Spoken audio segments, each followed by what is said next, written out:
The day Evelyn Harrow pointed a finger at my face and told a room full of people that a black man like me could not possibly own the strip of land behind Stonehaven Ridge, she actually laughed. I did not argue with her. I set a county parcel map on the table and asked whether she was certain she wanted to dispute a boundary line. 3 days later, a county engineer walked that slope with a level and a clipboard, and she marked the old stone wall running the length of my property. When Evelyn finally understood that 70 houses above her were leaning on that wall, the smile went away and never came back. If you enjoy stories where arrogance digs its own hole, subscribe to the channel and stay with me for this turn. I bought 6 4/10 acres from a man named Russell Dane in the last week of a cold February, with money I had been putting away since I was 26. Russell was 81, tired of property taxes and plain-spoken in the way older men get when they stop caring about being liked. He walked the tree line with me twice, showed me the corner pins, and told me the parcel had been in his family long before anybody dreamed of putting houses on the ridge above it. My name is Leon Barrett. I was 50 that winter, and I had spent almost 30 years building drainage systems, footings, and slope work for other people. Buying that land was not a status purchase. It was the first ground in my life that nobody could tell me to leave. The parcel ran along the bottom of the hill like a long green ribbon, narrow at the eastern end and wide where the old barn sat. Above it stood Stonehaven Ridge, a development of large houses with stone facades and identical mailboxes built in the mid-1990s on ground cut and filled to make the lot sit level. From my barn you could see the backs of those homes along the crest, decks jutting over the drop like the prows of ships. Between my land and their world stood one dominant feature, and it would eventually rearrange every life in this story. A retaining wall of poured concrete faced with quarried stone, roughly 430 feet long, gray with age and thick with ivy at the eastern end. I knew from the plat that the wall sat on my parcel. What I did not know yet and would not understand for another 6 weeks was what it was actually holding up. At the time I was consumed by the barn, which had a sagging ridge beam, a dirt floor, and 80 years of swallow nests in the rafters. My plan was modest. Convert the barn into a shop, build a small house near the western tree line, and spend the rest of my working life 10 minutes from my own job sites. On a bright Tuesday morning in early March, I drove my pickup down the gravel lane to check the drainage swale behind the barn. 2 inches of rain had fallen overnight, and I wanted to see where the water went before committing to any grading. I was wearing what I always wear, jeans, a canvas jacket, and steel-toed boots, with a decade of concrete dust ground into the seams. My truck is a work truck with a toolbox in the bed and mud on the rocker panels. I was crouched at the low end of the swale when I heard car doors close up by the gate. 3 people came down my lane like they had every right to be there. In front was a woman about my age in a cream-colored coat, silver blonde hair cut sharp at the jaw, sunglasses pushed up on her head. Behind her were 2 men in fleece vests, wearing the expression of people who have come along to watch someone else do the talking. She stopped 15 feet from me, looked at my boots, at my truck, then at my face, and I watched her arrive at a conclusion before either of us had spoken. You can be 50 years old with a bonded company and a paid-off house and still feel the exact temperature of that half-second. "Which company hired you?" she asked. Her tone was not hostile. It was worse than hostile. It was the tone you use with a delivery driver who is parked in the wrong spot. I straightened up slowly and wiped my palms on my thighs because I have learned that the first move in these situations should always be the calmest one available. "No company," I said. "This is my land." One of the men in the vests actually smiled, the way people smile when they think they have misheard something, and then the woman laughed. It was a short, bright, disbelieving sound, and it hung in the cold air between us longer than she probably intended. "I am Evelyn Harrow," she said, "president of the Stonehaven Ridge Homeowners Association, and this area falls under Stonehaven. Whatever you are doing down here, you will need to pack it up and go through the office." I asked her what she meant by falls under. She waved a hand up the slope, at the wall, at the tree line, at the whole world as she understood it. "All of this is part of the Stonehaven property," she said. "The wall, the maintenance corridor, the buffer. We have people who handle the grounds. We did not authorize a truck down here." I told her that no part of what she had just described was accurate and that I had closed on the parcel 5 weeks earlier. She smiled at me with a great deal of patience, the way you smile at a child who is telling you about a dragon. I walked past her to the gate at the top of my lane, took my own key out of my pocket, and opened the padlock I had installed myself 2 weeks before. The gate swung in. I let it stand open and turned back to her. That should have been the end of it. A key is not a deed, but a key on a lock you did not install is a fairly strong hint, and any reasonable person would have paused right there and considered the possibility of being wrong. Evelyn did not pause. She looked at the open gate, then at me, and something tightened around her mouth.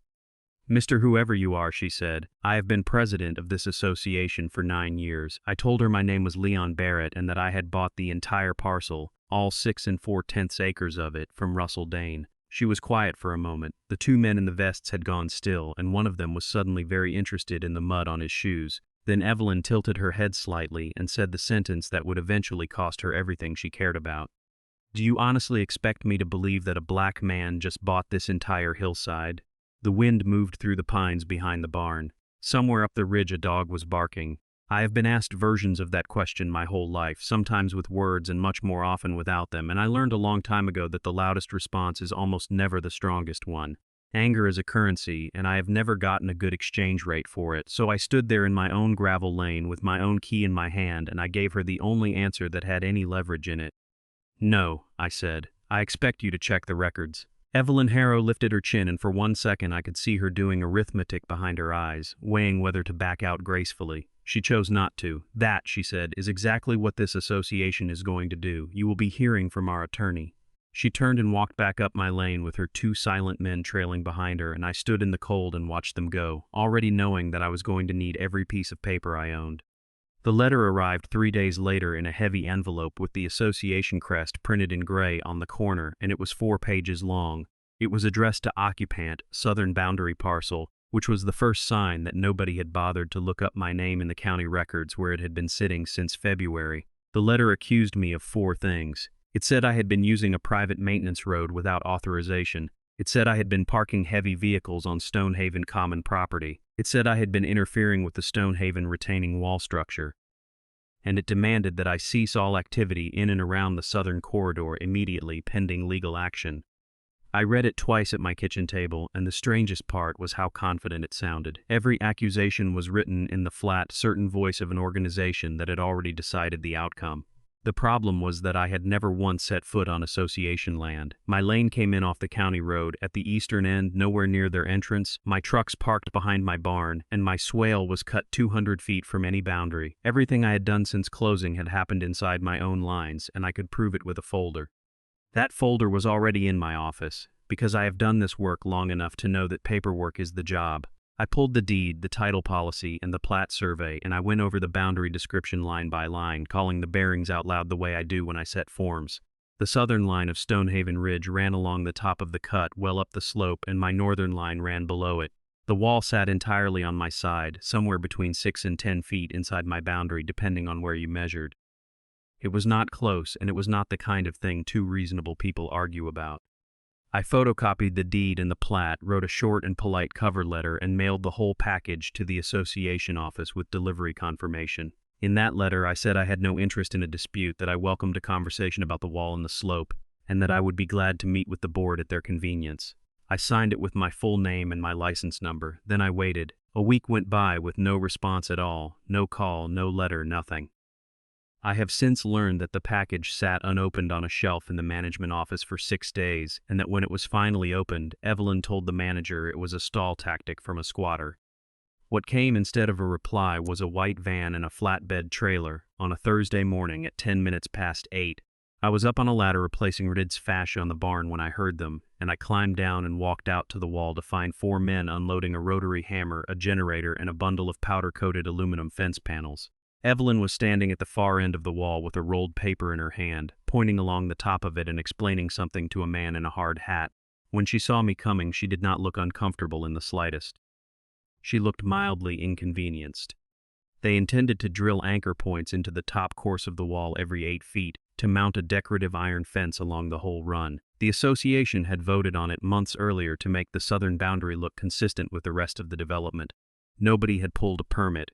Nobody had asked a structural engineer whether drilling 40 holes into an aging retaining wall was wise, and nobody had asked the man who owned it. I told the contractor to shut the generator down. He looked at Evelyn, and Evelyn looked at me, and I said it again, calmly, and told him that if he put a bit into that wall, he would be doing it against the express instruction of the property owner, and he could explain that to his insurance carrier later. He shut it down. He was not the problem, and I think he knew something was wrong the moment he heard the word owner come out of my mouth with that much certainty. Evelyn came down the wall toward me fast. "You do not give orders to this association on Stonehaven property. she said. Her voice had gone up half a step and there was a flush on her throat above the collar of her coat. I asked her whether she had read the deed I mailed to the office. She said, "I do not need a piece of paper you brought me to tell me who this place belongs to." That was the moment I stopped assuming this was an honest mistake. A mistake gets corrected by evidence. What I was looking at was something that evidence made angrier. So I did what I do. I documented. I photographed the van, the trailer, the equipment along the base of the wall, the marked anchor locations, and the tire tracks where the flatbed had come down through my own trees. I wrote down the time, the date, and the names of everyone present. Then I called a land surveyor named Grant Hollis, 61 years old, shooting boundaries in that county since before Stonehaven existed, with the reputation of a man who would rather lose a client than round a number. Grant came out the following Monday with a two-man crew and spent a day and a half on the site. He located the original ironworks pins at 3 corners, found a fourth under 8 inches of leaf litter and clay, and tied everything to the county monuments. He shot the wall, the toe of the slope, the top of the cut, the tree line, and the pavement edge of the road up above. When he sent me the sealed drawing, he called me first, which is not something surveyors usually do. He said the boundary was clean and undisputed. Then he said there was something on the drawing he wanted to walk me through in person, because he did not think I had grasped the full picture yet. Before I could arrange that meeting, the association announced a special session regarding, and I am quoting the notice, the southern encroachment matter. I decided to attend with the sealed survey under my arm, and I decided not to tell anyone what Grant had found. The Stonehaven clubhouse sat just inside the main gate, a long stone and cedar building with 40 folding chairs set out in rows. I got there 10 minutes early in a pressed shirt and clean boots, carrying a portfolio and a cardboard tube. There were about 30 residents in the room, and I was the only black man in it, and I felt every head turn as I took a seat in the third row. Grant came in behind me and sat at the end of the same row, saying nothing, which is how Grant attends most things. At the front table sat Evelyn in the center, a treasurer named Diane Foster on her left, 2 board members I recognized from my lane, and a lawyer named Wesley Crane with a legal pad. Evelyn opened the meeting with association business minutes, a landscaping contract, a discussion about holiday lighting. Then she got to the item everyone had come for, and she did not use my name. "This," she said, gesturing toward my row without looking at me, "is the individual currently claiming ownership of the southern parcel. Not Mr. Barrett, not the owner, not even the neighbor, the individual currently claiming." Words are cheap right up until the moment they are read back to you in a deposition, and I remember thinking very clearly that somebody in the room should be writing this down.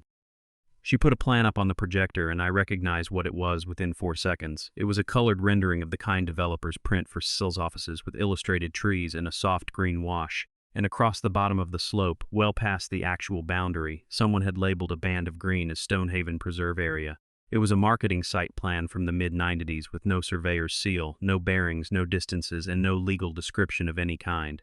It was a drawing of a place somebody hoped to sell. When she finished, I asked for 2 minutes. Evelyn allowed it in a tone that suggested she was being extremely gracious. I unrolled Grant's survey on the front table, and I laid a copy of the recorded plat and a copy of my deed beside it. I did not editorialize. I pointed to the 4 corner pins, read the recorded book and page number, traced the northern line with one finger, and showed where it ran, 22 feet above the top of the wall on the western end and 11 feet above it on the east. Then I set my hand flat on the paper over the wall itself and said that the entire structure, all 430 feet of it, stood on my parcel. Somebody in the second row said something quietly to the person beside them. Wesley Crane leaned forward and started reading the survey upside down. Evelyn did not concede an inch. She said that regardless of what a recent drawing showed, the community had maintained that corridor for 3 decades, and that she was not going to allow the association to be victimized by what she called a paperwork error. She said it twice. Paperwork error, as if repetition would give it weight. Then, in front of 30 of her neighbors, she looked directly at me and said, "Parcels like this one do not simply fall into the hands of a person like you."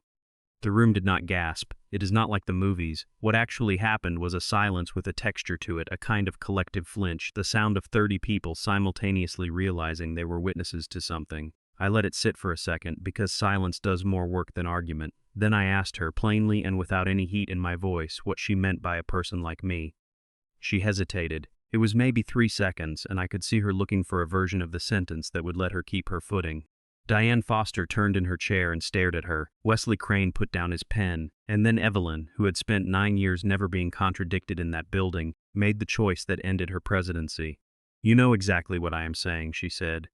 Diane Foster said, out loud, "Evelyn." Wesley Crane said, Madam President, I would ask that we confine this discussion to the boundary question. A man near the back stood up, put on his jacket, and left, and I said nothing at all because there was nothing I could add that would improve on what she had just done to herself in front of her own community. Instead, I turned in my seat and asked the only question that mattered anymore. Grant, I said, would you tell them what you found at the wall? Grant Hollis stood up, walked to the front, and put on the reading glasses he keeps on a cord. He did not look at Evelyn once. He tapped a spot on the survey and said that during the field work, his crew had shot elevations along the top of the cut and along the pavement above it, and that the results had raised a question he felt obligated to state on the record. The wall, he said, was not a landscape wall. It was not a garden feature or a boundary marker or a decorative facade. It was a structural retaining wall built into the toe of an engineered fill, and the fill it was retaining carried the entire southern leg of Ridgeway Lane. He gave them the numbers. From the base of the wall to the pavement edge was between 18 and 26 feet of vertical, and the road above sat on fill rather than native ground. Ridgeway Lane, he pointed out, was not a cul-de-sac serving 4 houses. It was the connector carrying the entire southern half of the development out to the main gate. He said flatly that he was no structural engineer, but if the association wanted to know how much of Stonehaven depended on that wall, they needed a geotechnical engineer soon.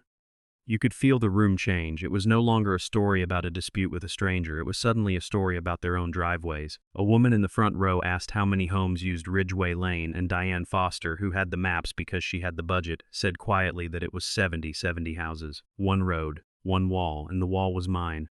Evelyn Harrow should have adjourned the meeting right then, gone home, and called a lawyer who would have told her to write me an apology and a fair access agreement inside of a week.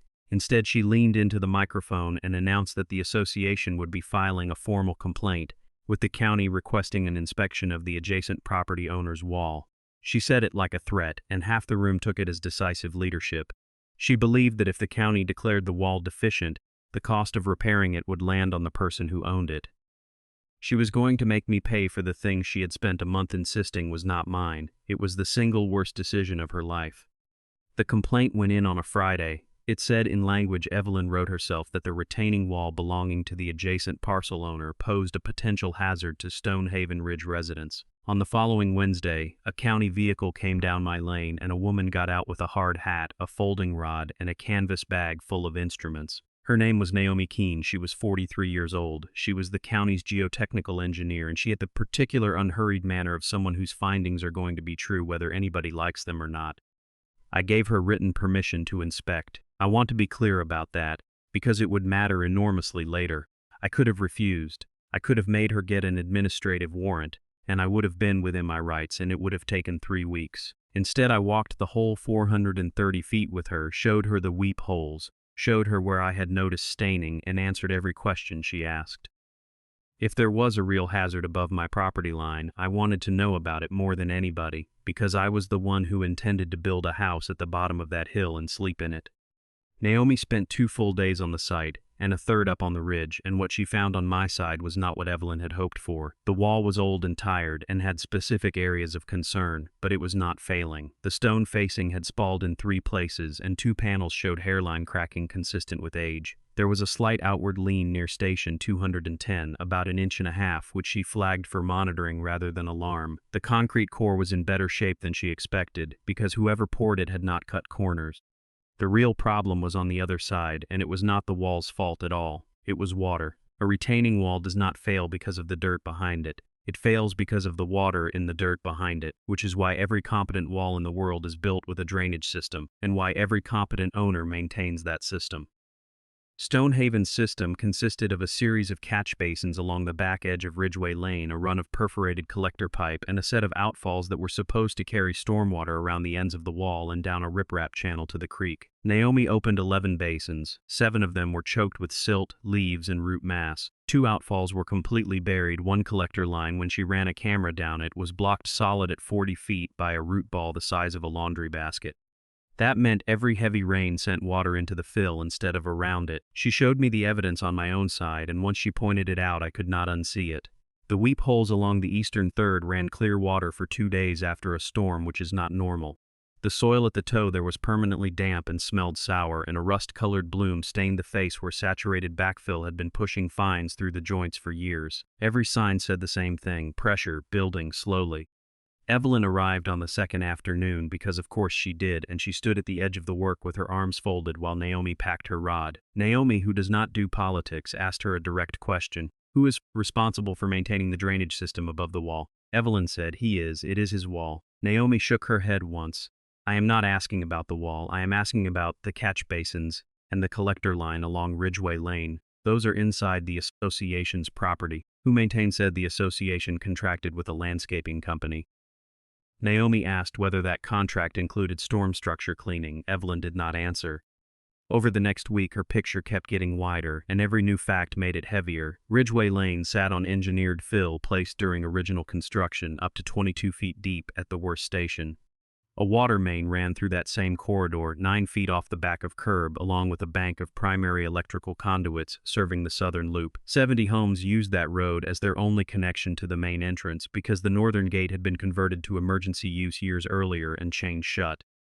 If the fill lost stability, 70 families would lose their road, their water, and possibly their power at once. I stood in my own field and looked up at that wall with completely different eyes. I had bought it as a feature of the landscape. I had thought of it the way you think about an old barn or a stone fence, something with the ground. It was not that. It was a structural member holding back thousands of tons of soil that other people had placed there for their own benefit, and it had been doing that job without complaint and without maintenance for more than 3 decades. It was the load-bearing element of an entire neighborhood, and it happened to stand on the land of the man that neighborhood's president had said could not possibly own anything. Naomi's last request was the one that broke the whole thing open. She said that before she could issue findings, she needed the original subdivision approval file, the construction drawings, and any recorded agreements associated with the retaining wall. She said that a wall built off-site, outside the platted boundary of a subdivision, is unusual enough that there is almost always a document explaining it. Evelyn told her the association's records went back only to 2004, when the developer turned over control. Naomi said that was fine because the county keeps everything. Something in Evelyn's face moved when she said that.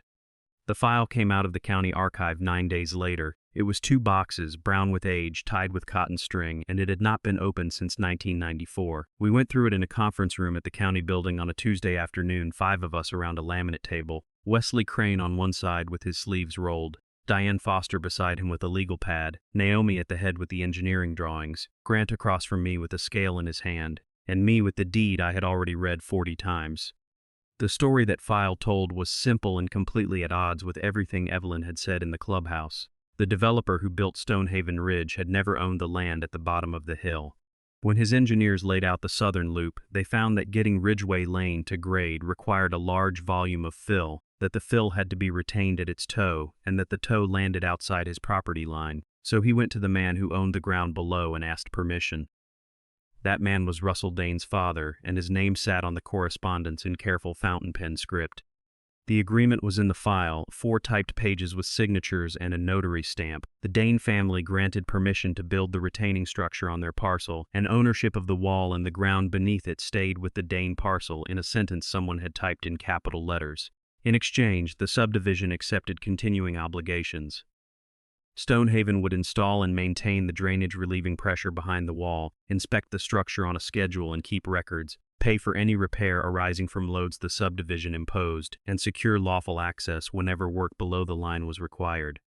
That last item had its own separate document, and it was the hinge the whole case turned on. It was a revocable access license, not an easement. An easement runs with the land and binds every future owner forever. A license is personal. It is permission granted by one individual to another, and it dies. This one had specific language, and Wesley Crane read it aloud twice. The license terminated upon conveyance of the underlying parcel by the grantor or the grantor's heirs. Russell Dane had conveyed the parcel on the 27th of February to me. The license had been dead for a month before Evelyn Harrow ever laid eyes on my truck. What that meant, sitting there in that room, was almost too neat. The association had no ownership of the wall. It had no easement across my land. It had no right to enter my property for any purpose whatsoever. Every accusation in that 4-page letter was backwards. The maintenance road they claimed I was trespassing on was my lane. The common property they said I had parked heavy vehicles on was my field, and their own governing documents, buried in the original file, made them responsible for exactly the maintenance failure that was now threatening 70 houses. Wesley Crane, who had been cold toward me at that first meeting, was reading with a different face now. He set the papers down and looked across the table at Evelyn, who had arrived late, and said little. "Evelyn," he said, "did you review a title report before authorizing a cease and desist letter to Mr. Barrett?" She did not answer. "Did the board authorize sending a contractor onto that parcel to drill anchors into a structure we do not own?" She said the fence project had been approved in the fall. Wesley said the fence had been approved and the location had never been verified, and that one of those was going to be very expensive. Diane Foster spoke next, and it was the first time I heard the shift that would run through the whole community. She said slowly that if the association did not own the wall and had no access rights, it could not simply go fix it. They were not in a position to demand anything from me. They were in a position to ask. Then she said the line that told me she understood. "We spent a month telling this man he had no standing here, and it turns out he is the only one who does."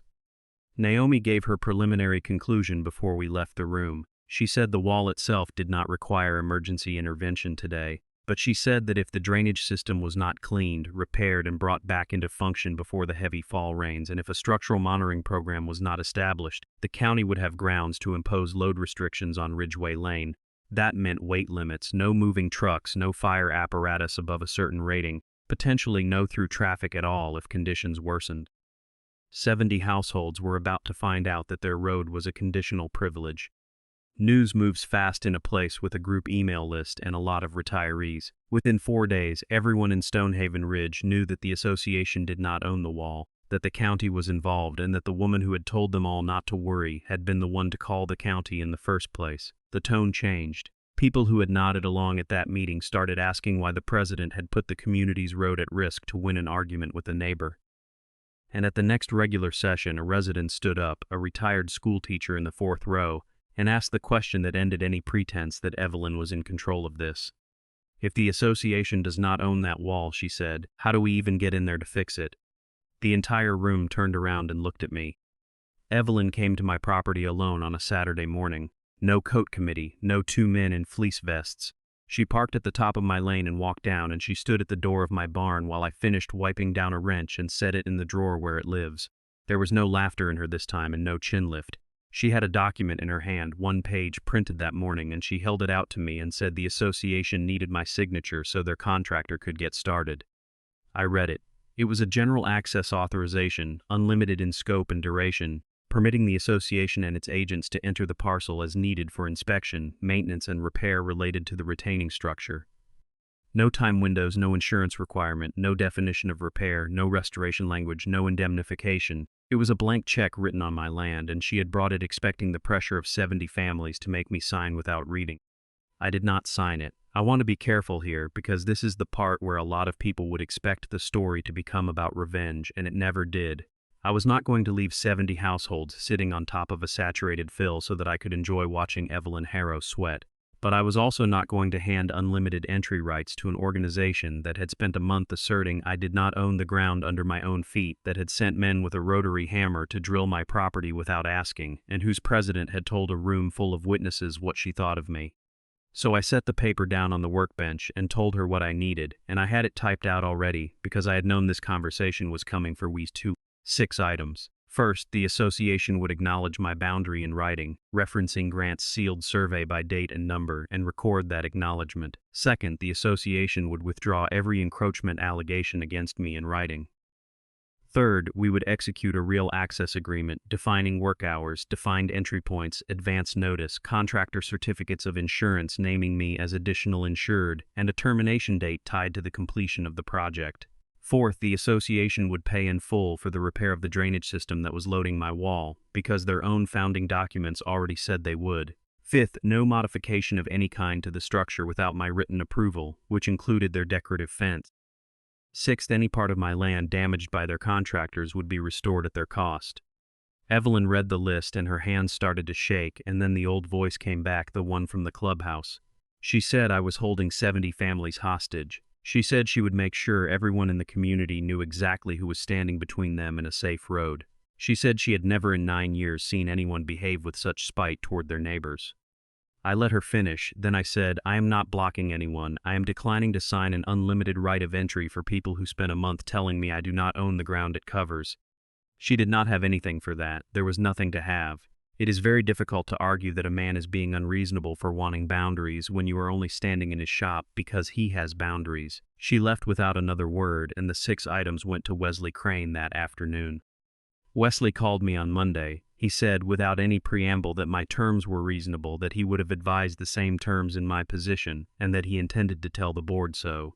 Diane Foster called an hour later and said something similar, and then added quietly that she was sorry about the clubhouse. She said she should have said more in the moment. I told her she said the only word anybody said, which was my neighbor's name, and that it had counted. There is one more piece of this that I am most at peace with. While the 6 items were being negotiated, which took 11 days, I signed a separate, narrow, temporary agreement allowing Naomi Keene and one monitoring contractor onto the parcel to install inclinometers and survey targets on the wall. I did that in 24 hours at no cost, with no conditions except notice, because a negotiation over liability is one thing, and letting an unmonitored fill sit above 140 people through a rainy season is something else entirely. I was not going to let a dispute about respect turn into a reason for somebody's kid to be on that road when it moved.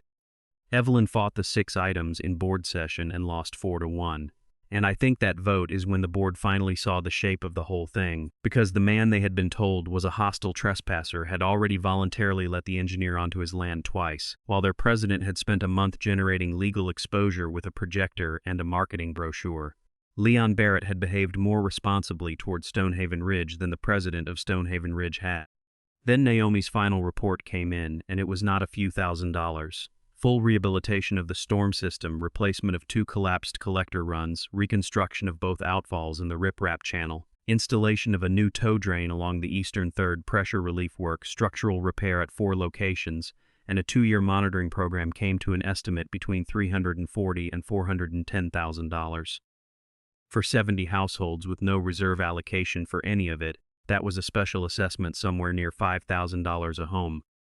And buried in the appendix of that report was a citation to a prior document, a drainage assessment performed by an engineering firm dated 18 months earlier.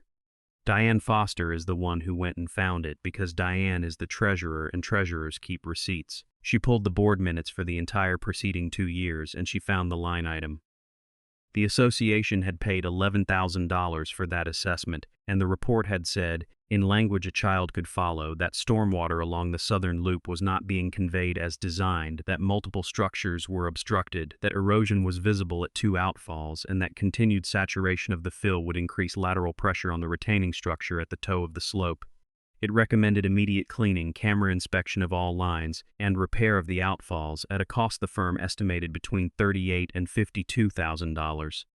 The minutes showed what happened next. Evelyn moved to table the item pending further review. It was tabled in March, tabled again in June, and in September deferred to the next budget cycle, which was the one running through the board election, where she campaigned on holding dues flat for a 4th straight year. $38,000 in the single would have prevented $400,000 in the fall, and she traded the difference for a campaign line. Then Russell Dane sold me the parcel, and Evelyn Harrow saw the exit she had been looking for, a new owner, a wall on his land, an engineering problem that could be renamed a neighbor problem. If she could establish that the wall was my responsibility, the assessment she had spent 18 months avoiding would land on a stranger, and she would have delivered her community from a crisis she had personally manufactured. That was the plan. The only thing wrong with it was that the stranger read his own deed. When Diane put those minutes in front of the community, the reaction was not about me at all anymore. Property lines are abstract. $5,000 per household is not. People who had been ambivalent about the clubhouse remark were not ambivalent about being billed for their president's election strategy, and the 2 facts sat next to each other in a way nobody could unsee. She hit a warning that endangered them, and she insulted the one man whose cooperation they needed to fix it.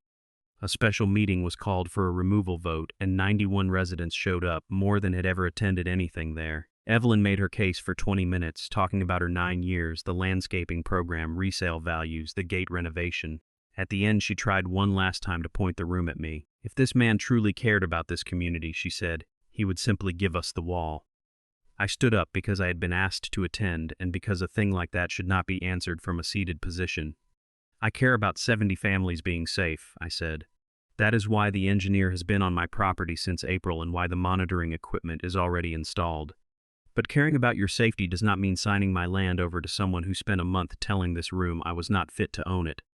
The vote was 78-11. There was no shouting. Nobody called the police. Nobody threw a chair. It was just a folding table, a stack of paper ballots, and 91 people quietly deciding they were done. Diane Foster was appointed interim president that same night, and the first motion she brought was to execute the access agreement and the boundary acknowledgement exactly as written. It passed unanimously. The drainage contract went out to bid the following week. Evelyn Harrow walked out of the clubhouse through the same door where 6 weeks earlier she had told me to learn my place in this community. Nobody walked out with her. That is the part I remember. Not a victory, not a scene, just a woman crossing a parking lot alone under a security light while her neighbors stayed inside and talked about drainage. The work took most of the summer. Crews cleaned and relined 11 catch basins, replaced 260 feet of collector pipe, rebuilt both outfalls, and laid a new armored channel down to the creek. On my side, with my approval and their money, they installed a tow drain along the eastern third, repaired the 4 locations Naomi had flagged, repointed the facing, and set permanent survey targets every 50 feet. I walked the site most mornings with a coffee, not to supervise, but because it was my land and I could. The inclinometers showed movement of less than 3/10 of an inch through the fall, which is nothing. Ridgeway Lane never closed, no load restriction was ever imposed. 70 houses kept their road, their water, and their power, and I would guess that half of them never fully understood how close that had been. I finished my house in October. 1 story, 3 bedrooms, covered porch facing the hill, exactly what I had drawn on graph paper. I did not build it something enormous, and people have asked me why given the acreage. The answer is that I never wanted to prove anything with a roofline. I wanted a shop for my equipment, a porch where I could sit in the evening, and a piece of ground with my name on it, and I already had all 3. One afternoon that fall, I stood at the base of the wall with Grant Hollis, checking a target that had gotten knocked out of plumb by a mower. He looked up at 430 feet of old stone and said, "This thing caused an awful lot of trouble." I looked at the joints in the fresh mortar and the water running clean out of the new tow drain, and I told him no. "It just stood here," I said. "People caused the trouble." Diane brought me the executed agreements a week later, a full set in a folder, everything recorded. I read the boundary acknowledgement on my porch. In the property description, where every prior association document had said disputed southern parcel or Stonehaven common area, there were 3 words in bold type: Barrett property, private ownership. My name printed in the official records of the organization, whose president had laughed at the idea that it could ever be there. I have thought about her sentence many times since. It was said out loud in daylight by a woman certain enough to say it in front of witnesses, and it cost her 9 years of standing in 11 weeks. But what satisfies me is not her removal. It is that I never had to raise my voice, never threatened anyone, never made a speech about my worth, never explained myself to a person who had already decided. I kept my records, held my line, and let the paper say it for me. Evelyn Harrow looked at the color of my skin and decided what I could and could not own. In the end, 70 families never needed me to prove I belonged there. They only needed the wall on the land with my name on it to keep standing.